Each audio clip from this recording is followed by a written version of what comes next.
இந்த நிமிஷமே இங்க இருந்து கிளம்பணும்னு தாண்டி தோணுது. ஆனா தோன்றதெல்லாம் பண்ற மாதிரி சூழ்நிலையில நாம இருக்கோம். ஐயோ கடவுள். மாமா என்னம்மா சும்மா இருமா. நீ அழுது அழுது உன் உடம்புக்கு ஏதாவது ஆயிட போகுது. குமரன் தம்பி மட்டும் இங்க இருந்திருந்தா அவர்கிட்ட பேசி உன்னை மட்டுமாவது கூட்டிட்டு போக சொல்லியிருப்பேன். நீயாவது உன் வாழ்க்கையை நிம்மதியா வாழ்ந்திருப்பேடி. இப்ப அவரும் இங்க இல்லையேடி. இங்க இருந்து நகர்ந்தாலே அந்த முத்து மலர் வேற பின்னாடியே நம்ம வாழை பிடிச்சுக்கிட்டு வந்துடுறான். இப்படி எங்க திரும்பினாலும் பிரச்சனையா இருந்தா நம்ம என்னடி பண்றது? எனக்குமே குமரன் மாமா கூட பேசணும். அவர் இங்க திரும்ப வர சொல்லணும் தான் தோணுதுமா. அவர்கிட்ட நான் பேசவும் ட்ரை பண்ணேன். ஆனா அவருக்கு போன் லைனே போக மாட்டேங்குதுமா. கொஞ்ச நாள் அவர் போனோ மெசேஜோ எதுவுமே பண்ணல. இங்க நடக்கிறதெல்லாம் சொல்லி என்னால அவர்கிட்ட புலம்ப கூட முடியலமா. ஏன் நிலைமை அப்படி இருக்கு? இதுல அவர் வந்து என்ன கூட்டிட்டு வர போக போறாரா? கங்கா, நீ குமரனை நினைச்சு வருத்தப்படாத. அதான் விஜய் தம்பி சொன்னாருல்ல, அவர் குமரன் தம்பி கிட்ட பேசிக்கிட்டுதான் இருக்காரு. உண்மையாவே வேலையா இருக்கிறதாலதான் உன்கிட்ட பேச முடியாம இருக்கிறாருன்னு நினைக்கிறேன். எல்லாம் நேரம்டி. அவரு பேசும்போது நீ பேசல, இப்ப நீ பேசணும்னு நினைக்கிற. குமரன் தம்பி பேச முடியாத சூழ்நிலையில இருக்காரு. நம்ம எல்லாருக்கும் ஏதோ இப்படி ஒரு நிலைமையோ தெரியல. யாரோ கதவை தட்டுறாங்க, கண்ணத்தோட. தாத்தா சாரிமா, தொந்தரவு பண்ணிட்டேனா? இல்ல அதெல்லாம் ஒண்ணும் இல்ல, உள்ள வாங்க. நீங்க யாரும் என்ன சாப்பிடவே இல்லையே, வந்து சாப்பிடலாங்க. இல்ல பரவாயில்ல, இருக்கட்டும். வீடுனா கொஞ்சம் அப்படி இப்படி இருக்குதாமா செய்யும். நடந்தது எதையும் மனசுல வச்சுக்க வேண்டாம். நாமெல்லாம் ஒரே குடும்பம் தானே. இப்ப நீங்க கங்காவை திட்டினீங்கன்னா கங்கா கூச்சுப்பால என்ன, நம்ம அம்மா தானே யோசிக்க மாட்டாளா? அந்த மாதிரிதான் இதுவும். தயவு செய்து எதுவும் எனக்கு தப்பா நினைச்சுக்காது. நீங்க இப்படி சாப்பிடாம ரூமை விட்டு வெளியில வராம இருக்கிறது எனக்கு ஒரு மாதிரி இருக்கு. சாப்பாடு ஹாட் பேக்ல போட்டு எடுத்துட்டு வர சொல்லிருக்கேன். நீங்க இங்கே கூட உட்காந்து நிம்மதியா சாப்பிடுங்க. கங்கா பிரெக்னண்டா வேற இருக்கா. இந்த டைம்ல சாப்பாடை ஸ்கிப் பண்றது ரொம்ப தப்புமா. மல்லிகா ஐயா, இவாமா, இந்த வரங்க ஐயா. எல்லாரும் சாப்பிடுங்க. கங்கா தாத்தா எல்லாத்துக்கும் எடுத்து கொடுமா. நீ சாப்பிடு. கல்யாணி கோவத்துல ஏதாவது பேசியிருப்பா. அவளுக்கு என்ன விஜய் நடிச்சுதான் வருத்தம்.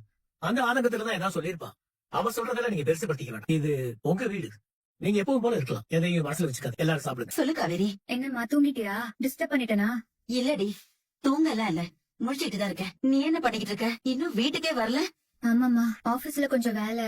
நானும் விஜயும் இங்க ஆபீஸ்ல தான் இருக்கோம். இங்க கொஞ்சம் இஷ்யூஸ் போயிட்டு இருக்கு. இருந்து வேலையை முடிச்சிட்டு வரலாம் தான் வேலை பார்த்துட்டு இருக்கோம். சரிடி, ராத்திரி சாப்பிட்ட மாத்திரை போடணுமே, மாத்திரை எல்லாம் வச்சிருக்கியா?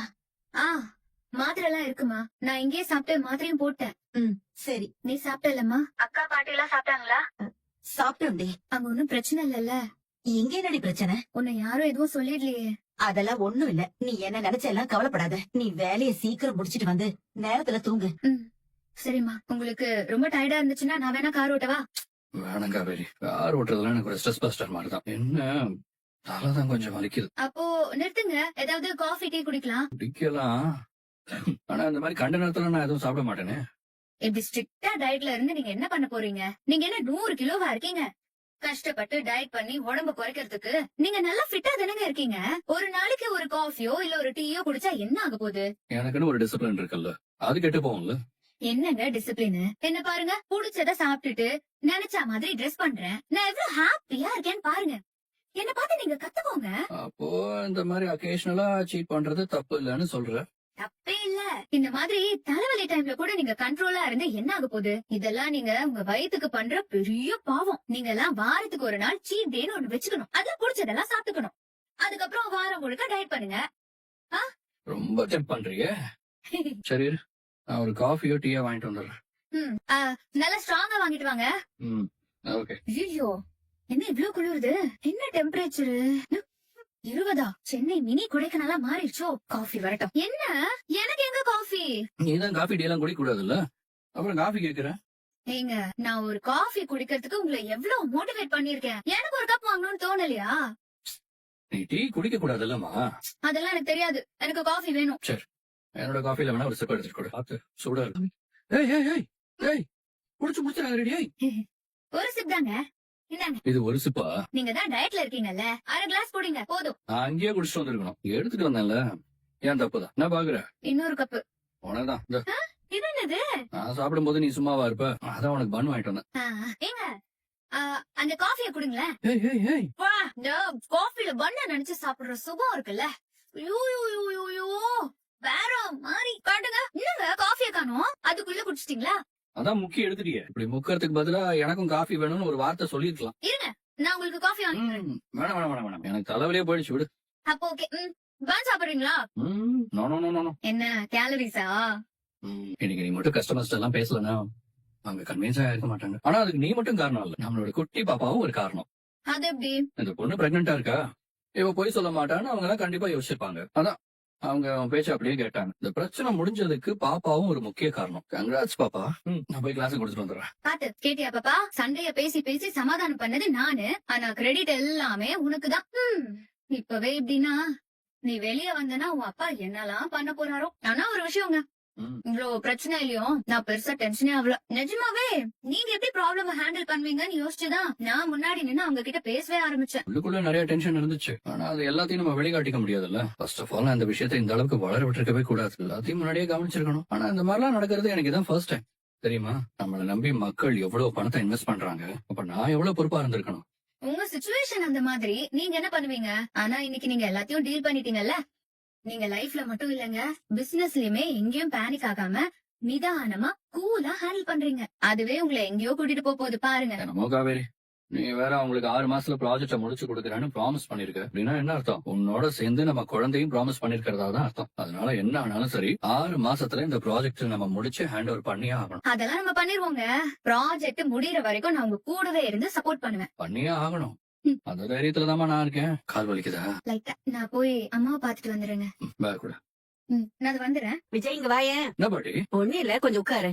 உங்ககிட்ட ஒரு முக்கியமான விஷயத்த பத்தி பேசணும். என்ன விஷயம்? உட்காருடா. முதல்ல உட்காரு சொல்றேன். பாரு அவன. முதல்ல உட்காரு. விஜய், நீ எதுக்கு இவ்வளவு டென்ஷன் ஆகுற? எல்லாம் கூப்பிட்டு இப்படி உட்கார வச்சு முக்கியமான விஷயம்னு சொன்னாலே எனக்கு பயமா இருக்கு. நாங்க கூப்பிட்டு உட்கார வச்சாலே உனக்கு பயம் வர அளவுக்கு நாங்க என்னடா பண்ணிட்டோம் அப்படி? நான் அப்படி சொல்லல. சொல்ல வந்த அர்த்தமே வேற. விடுங்க, அதுக்குள்ள நம்ம போக வேண்டாம். அப்போ என்ன சொல்ல வந்தீங்க?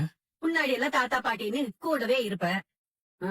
இப்போ உன்னை கூப்பிட்டு பேசலான்னு உட்கார வச்சா நாங்க என்ன சொல்ல போறோமோன்னு பயப்படுற இல்ல? சரி விடு கல்யாணி, அவன் என்ன பண்ணுவான்? அவனும் மாட்டிக்கிட்டு தான் முடிக்கிறான். அவனை நம்ம புரிஞ்சுக்கணும் இல்ல? தாத்தா தாத்தா தாத்தா, தாத்தா. எனக்காக சப்போர்ட் பண்றதுக்கு ஒருத்தர் இருக்காரு. எனக்கு கரெக்டா புரிஞ்சு வச்சிருக்கீங்க. ஓகே. ஹாப்பியா இருக்கு. ஓகே. சந்தோஷம் தாத்தா. இதே சந்தோஷத்தோட நாங்க சொல்ல வரதையும் கேட்டு கல்யாணி நீயே சொல்லு. இருங்க, எல்லாரையும் கூப்பிடுவோம். ராதா, நீ போய் காவேரி சாரதான்னு எல்லாரையும் கூட்டிட்டு வா. எல்லாரும் வரணுமா? ஆமா, எல்லாரையும் வச்சுட்டு தானடா பேசணும். என்னவா தாத்தா? இருடா இருடா, எல்லாரும் வரட்டும். கூப்பிட்டியா அவங்கள? கூப்பிட்டுட்டேன், வந்துட்டாங்க. என்னாச்சு? தெரியலையே. இவங்கதான் எல்லாரும் கூப்பிடுங்க. சாரதா, காவேரிக்கு இப்ப 7வது மாசம் ஆரம்பிச்சிருச்சு. அவளுக்கு வளகாப்பு பண்ணிடலாம்னு பாக்குறோம். அதை பத்தி பேசதான் உங்க எல்லாரையும் வர சொன்னோம். வளகாப்பு பண்ணி காவேரியை எங்க வீட்டுக்கு கூட்டிட்டு போகணும். நாங்களே இங்க இருக்கும்போது எப்படின்னு யோசிச்சேன். வளகாப்பே பண்ணி முடிச்சாலும் காவேரிய உங்க வீட்டுக்கு அனுப்பி வைக்கிற முடிவுல நாங்க இல்ல சாரதா.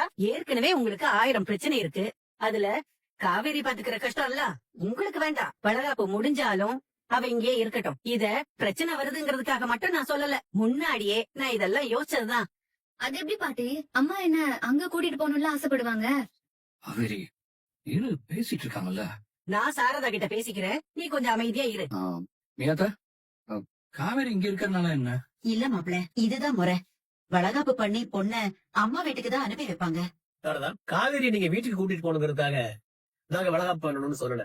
நீங்க ஆசைப்பட்டீங்கன்னா உங்க பிரச்சனை எல்லாம் முடிஞ்ச பிறகு ஒரு வாரம் வீட்டுக்கு கூட்டிட்டு போயிட்டு வாங்க. ஆனா ஒரு விஷயம், இந்த மாசம் சொந்தக்காரங்களை கூப்பிட்டு வளகாப்பு பண்ணிடலாம். ஆமா அத்தை, வீட்டுக்கு கூட்டு போறதெல்லாம் அப்புறமா யோசிக்கலாம். 9வது மாசத்துல கூட ஒரு வாரம் கூட்டு போங்க. அதெல்லாம் ஒரு பிரச்சனையும் இல்ல. இப்போதைக்கு தாத்தா பாட்டி சொல்ற மாதிரி இந்த மாசமே அவளுக்கு வளகாப்பு பண்ணிடலாம். இல்ல, நான் என்ன சொல்ல வரேன்னா, காவேரி, நீ பேசாம இவங்க எல்லாம் பேசட்டும். என்ன சாரதா, உனக்கு சம்மதம் தானே? பெரியவங்க எல்லாம் சேர்ந்து ஒரு முடிவு எடுக்கிறீங்க. நான் என்ன சொல்ல போறேன், காவேரிக்கு இந்த மாசமே வளகாப்பு பண்ணிடலாம். வர்ற 15ஆம் தேதி நாள் ரொம்ப நல்லா இருக்கு.